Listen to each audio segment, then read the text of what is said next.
जय हिंद। ये रहा आप सभी के लिए अगला वीडियो। एग्जाम हॉल में जाने से पहले मेरा ये संदेश है हर स्टूडेंट से कि आप एक बार इस वीडियो को जरूर देख लें, क्योंकि आपके पास मैथमेटिक्स के एग्जाम में 100 प्रश्न होंगे। आपको क्या करना है, 50 प्रश्न हल करने हैं, 50 प्रश्न छोड़ देने हैं। तो 50 प्रश्न जो है बेहद आसान होते हैं और 50 प्रश्न जो है थोड़े मुश्किल होते हैं, लेकिन आसान वाले प्रश्न इतने आसान होते हैं कि आप उनको बगैर हल किए सही ऑप्शन बता सकते हैं। तो ज्यादा वक्त नहीं लेते हुए हम लोग डायरेक्ट प्रश्नों को सोल्व करना चालू करते हैं। तो प्रश्न क्या दिया हुआ है आपके पास, एक पासा फेंकने पर एक अभाज्य संख्या आने की प्रायिकता है। पासा किसको बोलते हैं? लूडो को जो छक्का होता है ना, उस पर 6 नंबर अंकित होता है, 1 2 3 4 5 6, उसी को पासा बोलते हैं। चलिए लिख लेते हैं हम लोग, 1 2 3 4 5 6। क्या बोला? एक अभाज्य संख्या आने की प्रायिकता है। तो अभाज्य संख्या किसको बोलते हैं? जो संख्या केवल एक और अपने आप से कटता है उसको हम लोग क्या बोलते हैं? अभाज्य संख्या। तो वैसा कौन सा संख्या यहां पर अभाज्य बोला? एक 2 है, एक 3 है और एक कौन सा है? 5 है। तो के बार देखने को मिला अभाज्य संख्या इसमें? 3 बार। कितना बार? 3 बार। और कुल परिणाम कितना है इसके पास? 6। 1 2 3 4 5 6 है। तो टोटल को हम लोग कहां रखते हैं? कुल परिणाम यानी टोटल नीचे रखते हैं। चलिए नीचे रखते हैं, इसको सॉल्व कर लिए। 3 का 3, 3 दूनी 6। तो कितना आंसर आ गया आपके पास? 1/2। जिस ऑप्शन पे लिखा हुआ 1/2 उसको सही कीजिए। कहां देख पा रहे हैं? ए ऑप्शन पर लिखा हुआ है, तो ए को हमने सही कर दिया। ठीक है ना, आगे बढ़ जाते हैं। अगला प्रश्न समझिए, एक आदमी 24 मीटर पश्चिम जाता है, पुनः वह 10 मीटर उत्तर जाता है। अब वो अपने प्रारंभिक बिंदु से कितनी दूरी पर है? तो समझिए इस प्रश्न को जरा ध्यानपूर्वक आप लोग इस तरह की लाइन ड्रॉ कर लीजिए। यहां पर लिख दीजिए सबसे पहले आप कि पूरब, ये क्या है? पूरब। और ये हो गया आपके पास पश्चिम, ये हो गया उत्तर, ठीक है, और ये हो गया दक्षिण। दोबारा पढ़िए, क्या बोला? 24 मीटर पश्चिम जाता है। चलिए पश्चिम की ओर 24 आ गए, पश्चिम की ओर 24 मीटर आ गया। यहां से चलना चालू कर रहा है, पश्चिम क्या है? 24। आगे क्या लिखता है? पुनः वह 10 मीटर उत्तर जाता है। अभी तो यहां पर है, यहां से चला यहां पर आ गया, पश्चिम की ओर चला है ना। अब पुनः वह 10 मीटर उत्तर जाता है। लो 10 मीटर उत्तर की तरफ कर लिया इसको, ठीक है। अब क्या कीजिए, इन दोनों बिंदु को आप मिला दीजिए। तो इससे क्या देख पा रहे हैं? आपके पास समकोण त्रिभुज बना, यानी ये कर्ण बना, ठीक है। मतलब ये दूरी निकालना है, इस कर्ण की दूरी कितनी है, ठीक है। तो वो आदमी की दूरी निकल जाएगा। चलिए हम लोग निकालना चालू करते हैं। कर्ण का फार्मूला क्या आता है? Root under P square plus B square. ये पी हो गया, ये बी हो गया, मतलब रूट के अंडर हमको करना पड़ेगा 24 का स्क्वायर प्लस 10 का स्क्वायर। हो गया ना, ये P square plus B square. 24 का स्क्वायर कितना होगा? 576, और 10 का स्क्वायर कितना हो जाएगा? 100, ठीक है ना। तो 576 में 100 जोड़िए, कितना होगा? 676। और 676 का वर्गमूल कितना होता है? 26 होता है, ठीक है ना। तो वह आदमी प्रारंभिक बिंदु से कितना दूरी पर है? 26 मीटर की दूरी पर है। तो जिस ऑप्शन पे 26 लिखा हुआ है ना उसको सही कीजिए। कहां पर देख पा रहे हैं आप लोग? देखिए तो सी ऑप्शन पे लिखा हुआ है, तो सी को हमने सही कर दिया, ठीक है ना। आगे बढ़ते हैं, समझिए ध्यान से। यदि 6 8 9 एक्स तथा 13 का माध्य 10 हो तो एक्स का मान है। चलिए हम लोग माध्य निकालते हैं। माध्य 10 दिया हुआ है ना, एक्स का मान पूछा गया, ठीक है। देखिए ध्यान से, माध्य दिया हुआ है 10। चलिए माध्य हमने 10 लिख लिया, ठीक है। इसको जोड़िए, 6 और 8 14, 14 और 9 23, 23 और 13 जोड़िएगा तो होगा 36। कितना? 36। और साथ में एक्स भी है तो प्लस में एक्स कर लीजिए, ठीक है ना। देखिए कितना पीस है? 1 piece, 2 piece, 3 piece, 4 piece, 5 piece. तो नीचे हम लोग रखेंगे 5, ठीक है ना। इसके नीचे कुछ नहीं तो 1 ले लेते हैं, कोना कोनी गुना कर लीजिए, एक से गुना कीजिएगा, इसमें तो सब कुछ तो यही रहेगा। 36 प्लस एक्स, ठीक है, बराबर 5। इसको गुना कीजिए, 5 10 50, ठीक है। हमसे क्या मान पूछा गया? एक्स का मान पूछा गया। चलिए एक्स बराबर निकाल लेते हैं, 50 प्लस का 36 है, इसको उठा के इधर कर दीजिए माइनस का 36, ठीक है ना। जब 50 में से 36 निकालिए कितना बचेगा? 14। तो एक्स का मान कितना निकल कर आया? 14। तो जिस ऑप्शन पे 14 लिखा हुआ उसको सही कीजिए। कहां देख पा रहे हैं? सी ऑप्शन पे लिखा हुआ है, तो सी को हमने सही कर दिया, ठीक है ना। जरा अस्थाई से ध्यानपूर्वक समझिए आप लोग, निम्न में से कौन द्विघात समीकरण नहीं है, ठीक है। जरा आप ध्यान दीजिए आप लोग। यहां पर क्या देख पा रहे हैं कि a प्लस बी का होल क्यू यानी पावर 3, क्या बनेगा पहले? ए क्यू यानी एक्स के पावर 3 बन जाएगा। यहां पे देखिए एक्स इंटू एक्स स्क्वायर करेंगे, एक्स के पावर 3 बन जाएगा। अब पावर 3 इधर, एक्स के पावर 3 इधर भी बन रहा है, एक्स के पावर 3 इधर भी बन रहा है, तो वो तो खत्म हो जाएगा, मतलब ये द्विघात समीकरण है, ठीक है ना। आगे बढ़ते हैं, देखिए तो ध्यान से, a प्लस बी का होल स्क्वायर पढ़ेंगे तो एक्स स्क्वायर आ जाएगा इसके पास पहले, इधर तो देखिए तो इस 2 इंटू एक्स करेंगे 2x हो जाएगा।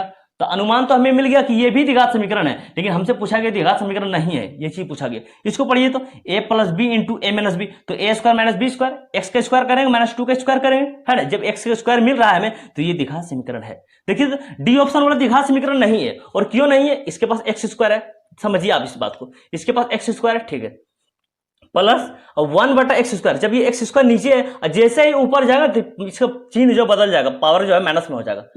जैसे ही एक्स स्क्वायर नीचे से ऊपर जाएगा तो पावर इसका चेंज हो जाएगा। जब +2 है ना ऊपर जाएगा तो -2 हो जाएगा, और जैसे ही इसका पावर माइनस में आ जाए तो ये द्विघात समीकरण नहीं होगा। तो यही ऑप्शन आपका सही है, ये द्विघात समीकरण नहीं है। चलिए डी ऑप्शन को हमने सही कर दिया, ठीक है ना। आगे बढ़ जाता है, अगला प्रश्न समझिए। किसी वृत्त के केंद्र से 13 सेंटीमीटर दूर स्थित बिंदु P से खींची गई स्पर्श रेखा की लंबाई 12 सेंटीमीटर है, तो वृत्त की त्रिज्या ज्ञात करें। जैसे ही आपको वृत्त की त्रिज्या पूछा जाए या तो आपसे स्पर्श रेखा की लंबाई पूछा जाए तो आप क्या कीजिए कि रूट के अंदर सबसे बड़ा मान लीजिए। पहले रूट के अंदर सबसे बड़ा मान कितना हो गया आपके पास 13, तो 13 का स्क्वायर में से है ना घटाइए कितना 12 का स्क्वायर, 12 का स्क्वायर। आपके वृत्त का क्वेश्चन रहे, ठीक है ना, आसपास रेखा इस पर लिखा हुआ रहे, आपसे आसपास रेखा की लंबाई पूछे या तो आपसे त्रिज्या की लंबाई पूछे, ठीक है ना। आप क्या कीजिए सबसे बड़ा मान को लेकर स्क्वायर में घटाइए सबसे छोटा मान को स्क्वायर लेकर, ठीक है ना। तो 13 का स्क्वायर कितना हो गया 169, 12 का स्क्वायर कितना हो गया 144, 169 में से 144 निकालेंगे कितना हो जाएगा 25, 25 का वर्गमूल कितना 5, तो त्रिज्या कितना हो गया आपका 5। जिस ऑप्शन पे 5 लिखा हुआ है उसको सही कीजिए। देखिए तो कहां पे लिखा हुआ है 5, कहां देख पा रहे हो डी ऑप्शन पे लिखा हुआ है, तो डी को हमने सही कर दिया, ठीक है। ध्यान दीजिएगा कि वृत्त का क्वेश्चन है, आसपास रेखा की लंबाई पूछे या तो त्रिज्या की लंबाई पूछे, क्या कीजिए सब रूट के अंदर सबसे बड़ा मान का स्क्वायर लिखकर फिर माइनस लेना है, उसके बाद सबसे छोटा मान का स्क्वायर लेना है, उसके बाद क्या करना है सोल्व कर लेना है, ठीक है ना।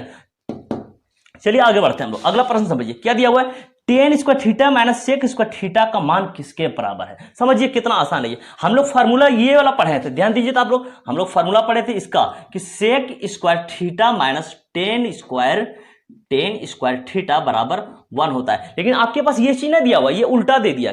क्या दे दिया देखिए, tan square theta minus sec square theta का मान है। आप क्या कीजिए यहां से माइनस कॉमन ले दीजिए, जैसे माइनस बाहर लीजिएगा ना ब्रैकेट के अंदर जब रखेंगे तो ये उल्टा हो जाएगा। यहां पर टेन स्क्वायर थीटा हो जाएगा टेन स्क्वायर थीटा, और यहां पर हो जाएगा माइनस का सेक स्क्वायर थीटा, ठीक है। ध्यान दीजिए ten square theta minus tan square theta minus, यहां हमको क्या करना, अच्छा ये दिया हुआ आपको पसंद है उल्टा वाला दिया हुआ, उल्टा वाला लिखना है आपको। ध्यान दीजिए जरा सा, क्या दिया हुआ है tan square theta minus sec square theta का मान किसके बराबर है, ठीक है ना। तो हमें क्या करना है, ये माइनस कॉमन लेंगे, जैसे इसका माइनस कॉमन लेंगे तो ये उल्टा हो जाएगा। चलिए उल्टा कर लेते हैं इसको, sec square theta minus tan square theta, ठीक है ना। जैसे इसके पास आप माइनस कॉमन लीजिएगा, माइनस जैसे ही कॉमन लीजिएगा तो ये सेक स्क्वायर थीटा इसके जगह पर आ जाएगा, टेन स्क्वायर थीटा इसके जगह पर आ जाएगा। ऐसा ही हमने किया, देखिए सेक स्क्वायर थीटा आ गया और टेन स्क्वायर थीटा आ गया। अब ये फार्मूला बन गया, बाहर तो माइनस रह जाएगा लेकिन फार्मूला बन गया कि sec square theta minus tan square theta बराबर 1 होता है। तो कितना इसका आंसर निकल आया -1। तो जिस ऑप्शन पे -1 लिखा हुआ उसको सही कीजिए। कहां पर लिखा हुआ डी ऑप्शन पे लिखा हुआ, डी को हमने सही कर दिया, ठीक है ना। आगे बढ़ जाते समझिए, cosec 90 minus theta, cosec 90 minus theta क्या होता है, सेक थीटा होता है। लिखिए तो सेक थीटा, ठीक है। आगे समझिए, अच्छा सब तो देख रहे हैं गुना में लिखा हुआ है, गुना इसको पढ़िए तब sine 90 minus theta, sine 90 minus क्या होता है कोस थीटा। हम लोग पढ़े हैं कि cos theta into sec theta बराबर क्या होता है 1 होता है। तो जिस ऑप्शन पे 1 लिखा हुआ उसको सही कीजिए। कहां पे लिखा हुआ 1 देखिए तो ध्यान से, ए ऑप्शन पे लिखा हुआ था, ए को हमने सही कर दिया, ठीक है ना। आगे बढ़ते हैं, प्रथम 5 विषम संख्याओं का माध्य है, प्रथम 5 विषम संख्या। चलिए विषम संख्या लेते हैं 5 को हम लोग, 1 3 5 7 9 विषम संख्या ले ली हम लोग। क्या हुआ 1 2 3 4 5, चलिए 2 इधर बराबर करते हैं 2 इधर बराबर करते हैं, बीच में कौन बच गया 5। तो जिस जगह पर 5 लिखा हुआ है, जिस ऑप्शन पे 5 लिखा हुआ उसको हम सही कर देंगे। कहां पर लिखा हुआ है सी ऑप्शन पे लिखा हुआ, तो सी को हमने सही कर दिया, ठीक है ना। आगे बढ़ते हैं, अगला प्रश्न समझिए। तो क्या दिया हुआ है √10 गुना √15 बराबर है, √10 गुना √15 बराबर है। समझिए ध्यान से, √10 गुना √15, रूट के अंदर अंदर गुना होता है। चलिए इसको तोड़िए, तब 2 पंचे 10, इसको तोड़िए तो इसको तोड़िए, रूट अंडर 3 पचे 15, इसको एक साथ ले आइए। देखिए ध्यान से, रूट अंडर 2 गुना 5 गुना 3 गुना 5 एक साथ ले आया, ठीक है ना। इस रूट का मतलब क्या आता है, अंदर जिसका भी 2 पीस होगा वो 1 पीस बाहर निकल कर आएगा। तो क्या देख पाएगा कौन सा 2 पीस है इसके पास, 5 5 डबल है, तो ये 5 जो है बाहर निकल जाएगा। 5 कहां निकल जाएगा ये बाहर, और जो अकेला अकेला बच जाएगा ना वो अंदर रख दीजिए। अकेला क्या बच रहा है आपके पास, 2 बचा हुआ और 3 बचा हुआ है, मतलब ये हिसाब में तो गुना करके करना पड़ेगा, मतलब 2 3 6, तो 5√6 किसके बराबर है 5√6 के बराबर है ये। चलिए जिस ऑप्शन पे लिखा हुआ है 5√6 उसको सही कीजिए। कहां लिखा हुआ है ए ऑप्शन पे, तो ए को हमने सही कर दिया, ठीक है ना। आगे बढ़ते ध्यान से देखिए, संचयी बारंबारता का वक्र कहलाती है, त्वरण कहलाते हैं। क्या त्वरण, याद कर लीजिएगा इसको डायरेक्ट। तो जिस ऑप्शन पे त्वरण लिखा हुआ है वहां सही कीजिए, ए ऑप्शन पे लिखा हुआ है, ए को हमने सही कर दिया, ठीक है ना। चलिए हम लोग आगे बढ़ते हैं। अगला प्रश्न क्या दिया हुआ है, यदि कोई रेखा वृत्त को सिर्फ एक बिंदु पर स्पर्श करती है तो वह रेखा कहलाती है। तो हम लोग क्या जानते हैं, जो रेखा वृत्त को केवल एक बिंदु पर टच करती है यानी स्पर्श करती है, उस रेखा को हम लोग क्या बोलते हैं, स्पर्श रेखा। तो जिस ऑप्शन पे लिखा हुआ है आपके पास स्पर्श रेखा, उसको सही कीजिए। कहां लिखा हुआ है, बी ऑप्शन पे लिखा हुआ है, तो बी को हमने सही कर दिया। ठीक है ना, आगे बढ़ जाते हैं। अगला प्रश्न क्या दिया, 1 प्लस कोट स्क्वायर बटा में दे दिया 1 प्लस टेन स्क्वायर बराबर है, किसके बराबर है ये प्रश्न हमने देखा है क्वेश्चन बैंक में बहुत बार रखा हुआ है। अगर आपके पास ये प्रश्न पूछता है तो इसमें कुछ चेंज नहीं रहेगा, सब कुछ यही रहेगा, इसलिए इसको आप बनाइए मत, डायरेक्ट इसका मान याद कर लीजिए। इसका मान जो है किसके बराबर है, कोट स्क्वायर के बराबर है। सी पे लिखा हुआ है, सी को सही कर दीजिए। ठीक है, आगे बढ़ते हैं। अगला प्रश्न समझिए, दो समानांतर रेखाओं के बीच की दूरी 14 सेंटीमीटर है, एक वृत्त दोनों रेखाओं का स्पर्श करता है। चलिए एक वृत्त हमने बना लिया, एक वृत्त बना लिया।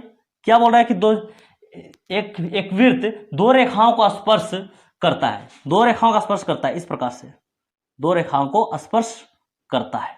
ठीक है ना, समझिए दो रेखा को स्पर्श करता है। तो वृत्त की त्रिज्या निम्न में से कौन है, क्या बोले, दो, शुरुआत देखिए, दो समानांतर रेखाओं के बीच की दूरी 14 सेंटीमीटर। चलिए समानांतर रेखा हो गया ना, तो बीच की दूरी ये जो है ना कितना दे दिया, ये 14 सेंटीमीटर। ये पूरा दूरी जो है 14 सेंटीमीटर, तो इसका आधा क्या कहलाएगा, यहां से यहां तक की दूरी क्या कहलाएगा, त्रिज्या कहलाएगा। जब पूरा लाइन की जब बात कर रहे हैं तो ये तो व्यास हो गया। अब व्यास का आधा कौन होता है, त्रिज्या। जब ये पूरा 14 तो आधा कितना हो जाएगा इसका, 7 सेंटीमीटर। ठीक है, तो जिस ऑप्शन पे 7 सेंटीमीटर लिखा हुआ उसको सही कीजिए। कहां देख पा रहे हैं, बी पे लिखा हुआ है, तो बी को हमने सही कर दिया। ठीक है ना, आगे बढ़ते हैं। अगला समझिए, निम्न में से किसका दशमलव प्रसार शांत है। शांत की बात कर रहा है, तो शांत हम लोग कैसे जानते हैं कि 2 और 5 का गुणनफल होना चाहिए। अकेला 2 रहेगा तब भी शांत रहेगा, अकेला 5 रहेगा तब भी शांत रहेगा, और 2 और 5 का गुणनफल शामिल में रहेगा तब भी वो शांत रहेगा। ठीक है ना, देखिए हमेशा नीचे वाला तोड़ेंगे। चलिए नीचे कितना दिया हुआ, 8, इस 8 को तोड़िए तो 2 चौक 8 और 2 दूनी 4, तो क्या देख रहे हैं हमें, 2 2 2 मिला, मतलब ये शांत है। ठीक है, अगर हम इस 15 को तोड़ेंगे तो 3 5 15, तो ये शांत रहेंगे, क्योंकि ना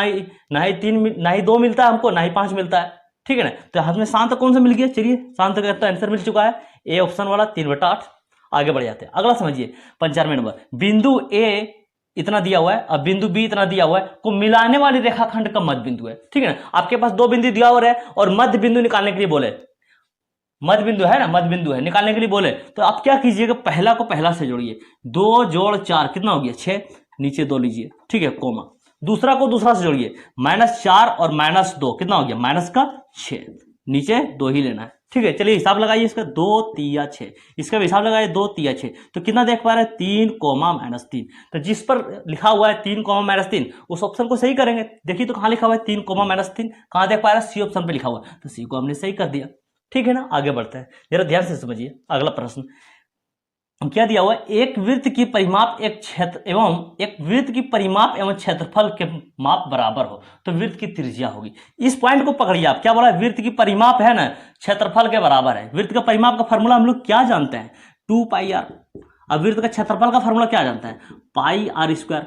बोल दिया ना कि बराबर है, इसलिए हमने बराबर लगा दिया। अब क्या कीजिए, पाई से पाई को खत्म कीजिए। ठीक है ना, यहां पर क्या है, r², जब इसका स्क्वायर काटेंगे तो इसका r खत्म हो जाएगा। तो क्या देख पा रहे हैं, यहां पर r बचा और यहां पर 2 बचा, तो त्रिज्या कितना निकल कर आया, 2। तो जिस ऑप्शन पे 2 लिखा हुआ है उसको सही कीजिए। कहां पे लिखा हुआ है, देखिए तो ए ऑप्शन पे लिखा हुआ है, तो ए को हमने सही कर दिया। ठीक है ना, आगे बढ़ते हैं। समझिए, किसी वृत्त के व्यास के दोनों सिरों से खींची गई स्पर्श रेखा हमेशा होती है। देखिए यहां पर ये वृत्त है, वृत्त हो गया ना, और ये व्यास हो गया, इसके बीच हमने स्पर्श रेखा खींच दिया, तो ये दोनों स्पर्श रेखा क्या समांतर होता है ना, समांतर होगा ना, तो ऑप्शन में जहां लिखा हुआ समानांतर उसको सही कीजिए। कहां लिखा हुआ देखिए तो ए ऑप्शन पे लिखा हुआ है, तो ए को हमने सही कर दिया। ठीक है, इस क्वेश्चन को दोबारा रिपीट करते हैं। क्या बोला कि किसी वृत्त का व्यास, देखिए वृत्त का व्यास हो गया ये, ठीक है, व्यास हो गया कि दोनों किनारों से खींची गई, पहला किनारा ये, दूसरा किनारा ये, दोनों किनारों के बीच खींची गई क्या, स्पर्श रेखा हमेशा होती है। स्पर्श रेखा ये दोनों समानांतर नहीं हो जाएगा, तो ए ऑप्शन पे लिखा हुआ था समानांतर, तो इसको हमने सही कर दिया। ठीक है ना, आगे बढ़ते हैं।